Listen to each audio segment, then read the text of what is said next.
Madame, Monsieur, bonsoir et merci de nous rejoindre sur la première. Voici les titres de votre journal. Les Mathayapo de plus de 75 ans isolés dans les maisons de retraite ont hâte de recevoir leur dose de vaccin.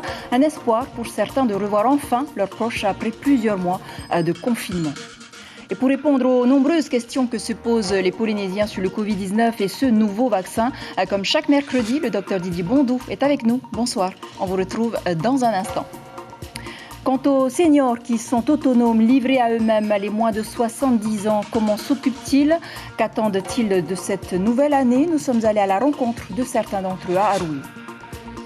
Le monde de la nuit, les restaurateurs et fédérations sportives suffoquent. Ils espèrent que les autorités du pays allégeront dès ce week-end les restrictions sanitaires. Vous allez les entendre. Enfin, pour terminer, au cœur du Fénois vous emmène à Taha, où la petite distillerie Pari Pari nous dévoile quelques secrets de fabrication de son rhum, médaille d'or au Salon de l'Agriculture 2020.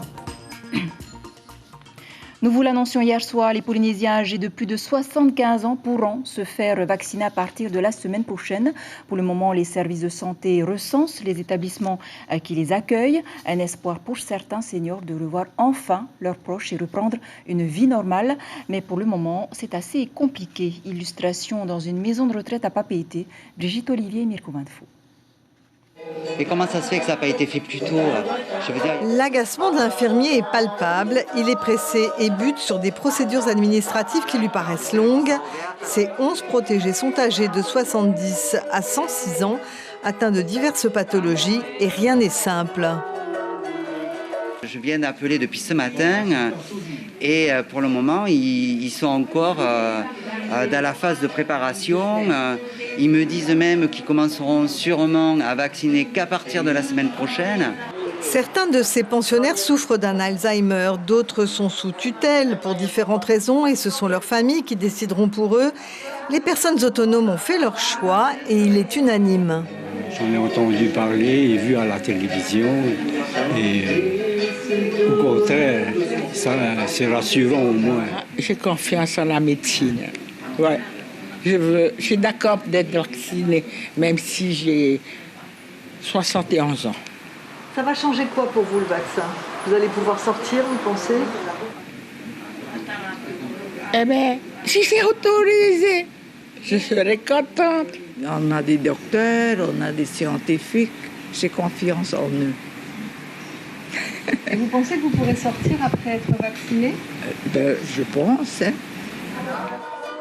En effet, depuis 10 mois, ces personnes ne sortent plus. Les visites des enfants étant interdites, des grands-parents ont plongé dans une absence définitive. Le protocole sanitaire a été depuis octobre légèrement assoupli, mais malgré tout le dévouement du personnel, leur année 2020 a été marquée par la solitude. Alors Samuel se bat pour que la vaccination soit rapide. Les résidents, oui, ils veulent retrouver une vie comme ils avaient avant, pouvoir sortir, pouvoir avoir la communion le dimanche, pouvoir recevoir du monde, voir leur famille. C'était quand même très dur pour eux parce que c'est des gens qui, le fait qu'ils n'ont plus d'activité professionnelle, donc leur seul intérêt, c'est quand même leur famille. Mais on a essayé de pallier au maximum les besoins par le fait d'Internet, Messenger, le téléphone. Des outils qui ont permis de passer un cap, mais la vaccination est désormais nécessaire pour stopper l'isolement. Reste à savoir quand. Alors qu'en France, la courbe des nouvelles contaminations liées à la Covid-19 repart à la hausse, en Polynésie, elle continue de décroître avec, selon la direction de la santé, 80 cas supplémentaires ces dernières 24 heures. Le nombre d'hospitalisations reste stable, 40 dont 19 en réanimation et toujours 124 morts depuis le début de l'épidémie. Docteur Didier Bondou, merci d'être avec nous sur ce plateau. 2 questions générales d'abord. Nous venons d'entendre des seniors qui espèrent retrouver une vie normale grâce au vaccin. Est-ce que ce sera vraiment le cas? Est-ce qu'ils pourront retrouver leurs enfants, sortir sans masque par exemple? Je pense que c'est l'intérêt de la vaccination et d'abord attendre le deuxième rappel. La vaccination sera complètement efficace 21 jours après la première injection. Je crois qu'il faut avoir une vision également plus globale, c'est-à-dire que très sincèrement, on se sortira quand même de cette épidémie, en tout cas au niveau local, si au moins 70% des gens ont suffisamment d'anticorps, c'est-à-dire 70% des gens ont eu le Covid ou ont été vaccinés. C'est ça l'intérêt, c'est qu'un maximum de gens se fassent vacciner. Les variants britanniques et sud-africains du coronavirus se propagent en France. Ce vaccin peut-il le neutraliser ? Et récemment, encore un Brésilien, il y a beaucoup d'exotisme dans les mutations. On ne le sait pas encore, des études sont faites, c'est encore tout récent, ces découvertes de mutations virales. Tout dépend de l'importance de la mutation. Si la mutation est modérée, on peut imaginer que le vaccin serait efficace. Si elle est plus importante, il faudra certainement recombiner un vaccin, mais les spécialistes des laboratoires, compte tenu de cette nouvelle technique, nous affirment, en tout cas dans ce qui est paru, que les changements et les modifications du vaccin ne seront pas si longues ni compliquées à faire. Venons maintenant aux questions des internautes. Annick, d'abord, ce vaccin empêchera-t-il la contagion et peut-il entraîner des effets indésirables ? Je dirais que ce n'est pas ce vaccin, c'est le principe même de la vaccination. La vaccination permet, une fois qu'on l'a, de développer des anticorps qui font que lorsqu'on va rencontrer le virus, que ce soit le Covid ou la grippe ou n'importe quel autre virus, notre organisme se défende et empêche justement la multiplication de celui-ci dans l'organisme et empêche de contaminer et d'être malade. Donc en fait, oui, on sera probablement très peu contaminant. Ensuite, la contagiosité sera forcément quasiment inexistante. Annick, toujours, quelle est la composition exacte de cette thérapie génique en cas d'effet secondaire grave? Qui sera tenu pour responsable civilement et pénalement? Deux questions bien compliquées. Alors, si on rentre dans les détails, on va simplement dire que ce nouveau vaccin, qui est en fait une technique qui n'est pas si nouvelle que ça, elle a au moins 20 ou 25 ans, simplement il fallait la mettre en place, la mettre en route, et pour des raisons financières et je dirais de modernité, avec l'informatique, on a pu mettre ça au point. C'est en fait une copie d'une petite parcelle du virus qu'on vous injecte et qui permet à notre cellule de fabriquer cette fameuse protéine qui sert à fixer le virus dans l'organisme. Donc en fait, on va faire travailler nos cellules propres pour fabriquer cette protéine. Ce qui fait que quand on va avoir éventuellement ou être au contact de ce virus, notre organisme va se défendre contre, comme n'importe quel autre vaccin. Ensuite, tout ce qui est pénal et juridique, on n'en est pas encore là. Je dirais, j'aimerais qu'on se pose aussi la question en cas de prescription de médicaments en dehors des AMM, parce que le vaccin a son autorisation de mise sur le marché.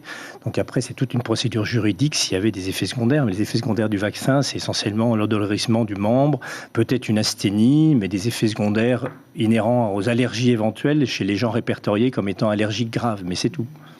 Rapata Danilo qui demande, donc on parle de 4e phase du test du vaccin. Qu'est-ce que c'est exactement? En fait, c'est simplement une fois que le vaccin est mis en route et qu'il est mis sur le marché, avec l'autorisation de mise sur le marché, on continue encore de faire des études, de voir son impact sur l'épidémiologie, les effets secondaires. Justement, ça ne s'arrête pas une fois que l'autorisation de mise sur le marché est faite. Les études continuent encore derrière.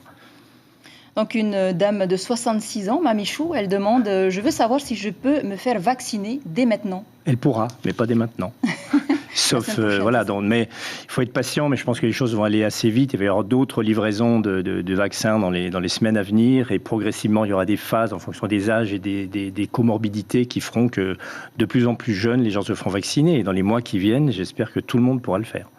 Alors Fabien, vous avez traité de nombreux patients du Covid. Avec du recul, quels sont les effets secondaires de la maladie ? On se rend compte que cette maladie, c'est quand même une grosse loterie. C'est-à-dire que oui, la mortalité est importante chez les gens qui ont des comorbidités, qui ont des pathologies secondaires, qui ont forcément un âge très avancé, c'est sûr. Néanmoins, elle peut toucher tout le monde, des gens plus jeunes, des gens sans maladie particulière, et c'est ce qui crée justement un nombre d'hospitalisations relativement conséquent.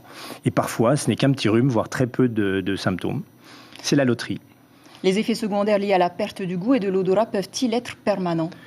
Permanent, je pense qu'on n'a pas assez de recul, mais qui dure dans le temps, oui. C'est vrai que c'est des symptômes assez typiques du COVID, de la Covid-19, mais ça peut durer quelques jours comme plusieurs mois. Docteur Didier Bondou, merci beaucoup d'avoir répondu à nos questions. Merci. Autre constat en cette période de crise sanitaire, les Mathayapo, ceux qui sont autonomes, se retrouvent de plus en plus seuls. Malgré tous les problèmes qu'il y a, nous vivons au jour le jour, nous confie Eliane, 60 ans. À Arouet, par exemple, ils sont accueillis au centre de jour de la commune et par la Croix-Rouge qui leur propose des ateliers. Quels sont leurs espoirs pour 2021? On voit cela avec Caroline Fari-Ubeliao. Les machines à coudre démarrent. Ici, à partir de la soixantaine, les habitants d'Arouet peuvent se rencontrer, partager leur quotidien et s'initier aux bases de la couture. Une aubaine après une année 2020 compliquée, même si rien n'entame leur optimisme. Malgré tous les problèmes qu'il y a, nous vivons au jour le jour et puis on verra demain.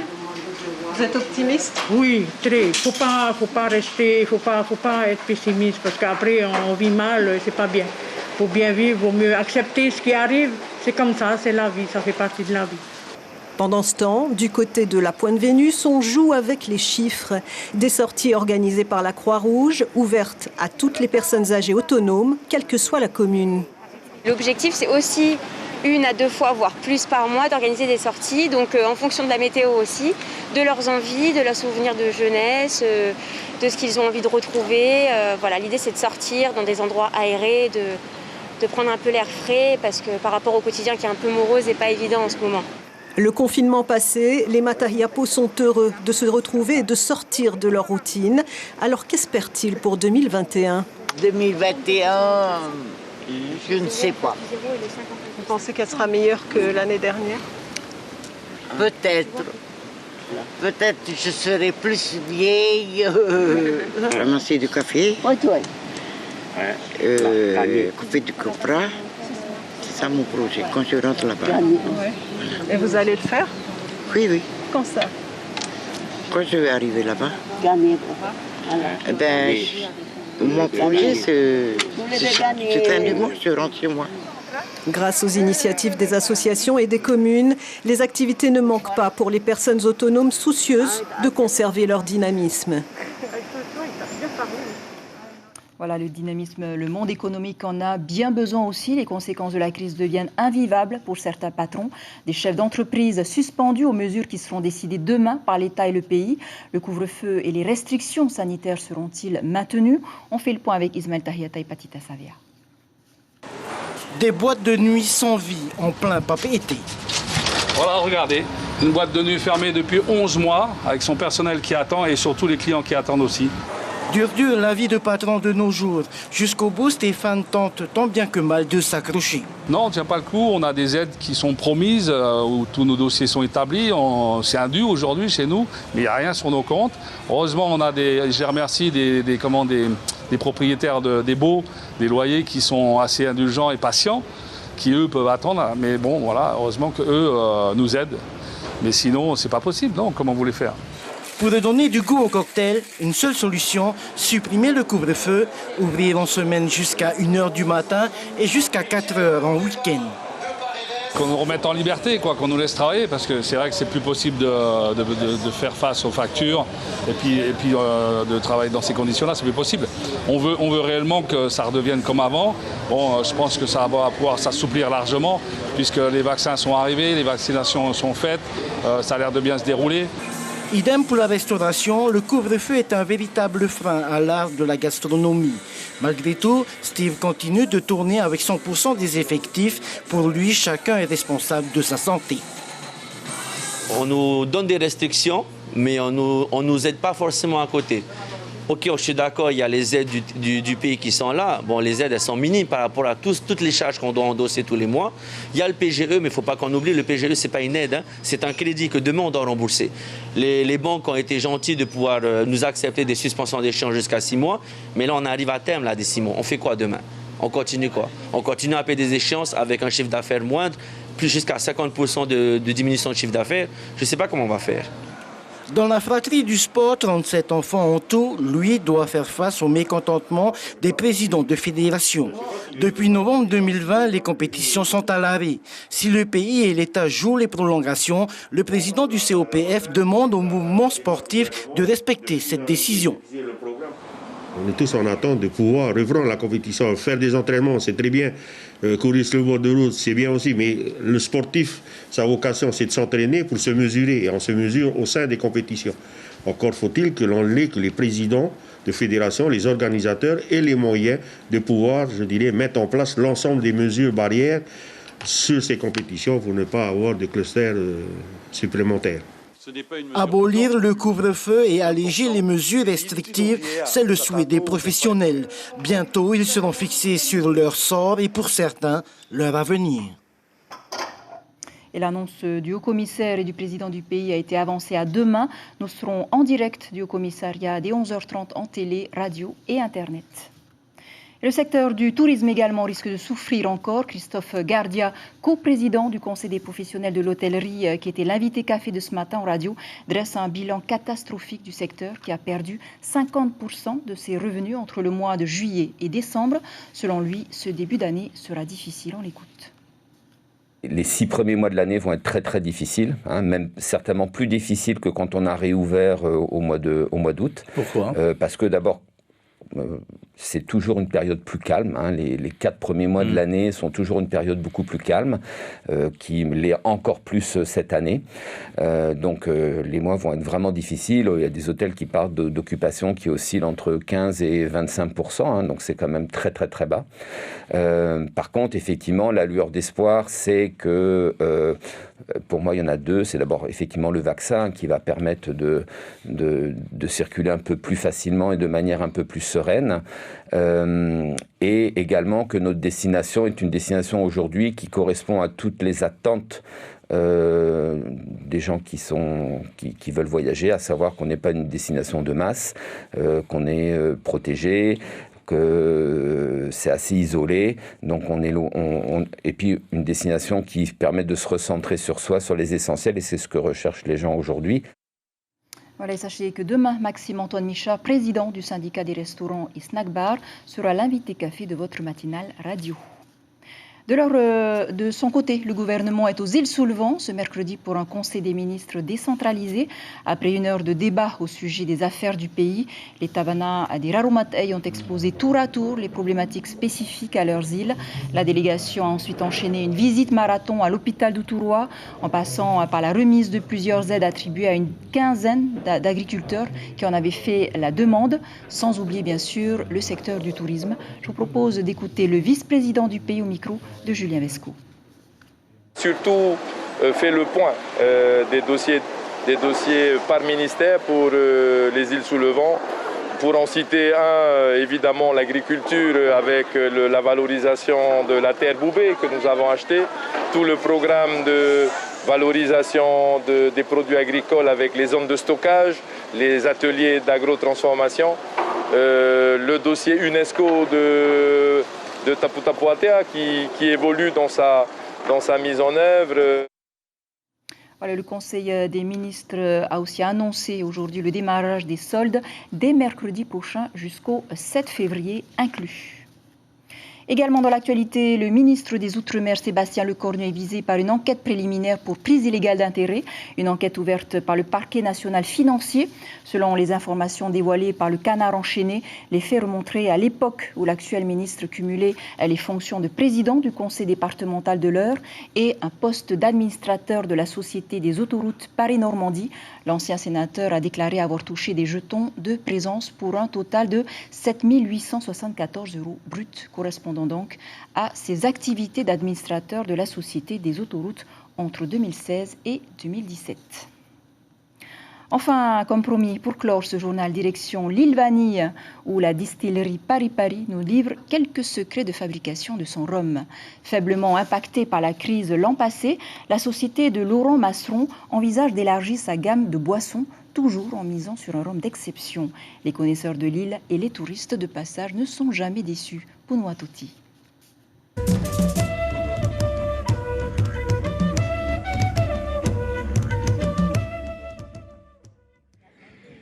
C'est ici, dans la baie de Tapuamu, que se situe la distillerie de Ta'a, Paris. Chaque année, elle fournit plus de 6000 bouteilles de rhum. Avec 1650 visiteurs chaque jour, composés majoritairement de touristes, Théo présente chaque produit. Parmi les gammes de rhum présentées, c'est celle-ci qui remporte la palme. Et comme ça, on peut se concentrer davantage sur le rhum. Peut-être que c'est ce qui vous intéresse le plus. Définir un produit qu'ils achètent vraiment le plus, c'est assez difficile à expliquer parce qu'en fait, on doit définir parce qu'il y a plusieurs activités. Mais si on doit se reconcentrer sur le rhum de Ta, le seul rhum produit ici, ça va être le blanc. Mais la fabrication du rhum n'est pas tâche facile. Après la fermentation du jus de canne, il faut le mettre dans cette machine à distiller pendant au minimum 4 heures. Un travail qui demande patience. On va arriver à 78 degrés Celsius. Normalement, à cette température, tout le mauvais alcool s'est évaporé. Et l'éthanol, qui est le bon alcool, va s'évaporer à partir de cette température 78 degrés. On va goûter d'abord ici en sortie, si on a bien le bon alcool, et on laisse s'écouler directement dans la cuve en inox. Après 15 ans sur Taha, l'objectif pour 2021, c'est de continuer à produire des produits de qualité. Notre objectif pour cette année, ça va être de continuer le développement que nous avons déjà amorcé depuis plusieurs années, en mettant en valeur les matières premières locales. Donc nous produisons à 100% des produits issus de matières premières locales, et bien sûr de continuer à faire des produits de qualité. Après avoir obtenu la médaille d'or en 2019, puis en 2020, la distillerie des Îles sous le Vent veut accroître sa production avec de nouvelles gammes de rhum. Voilà, la petite île de Taha nous étonnera toujours. C'est ainsi que se referme cette édition dont je vous rappelle la principale information. Le couvre-feu et les restrictions sanitaires seront-ils maintenus? Toute la Polynésie attend avec impatience ce qui sera décidé demain lors de la conférence de presse du haut-commissaire et du président du pays à 11h30. Polynésie, la première, sera en direct du commissariat en radio, télé et Internet. Voilà, c'était l'essentiel de l'actualité. Merci de nous rester fidèles. 5h, vos infos radio ce soir sur notre antenne. Retrouvez votre magazine Outre-mer et Si on bougeait les lignes, suivi d'un documentaire au cœur de l'épave du Titanic. Très belle nuit sur la première, à demain.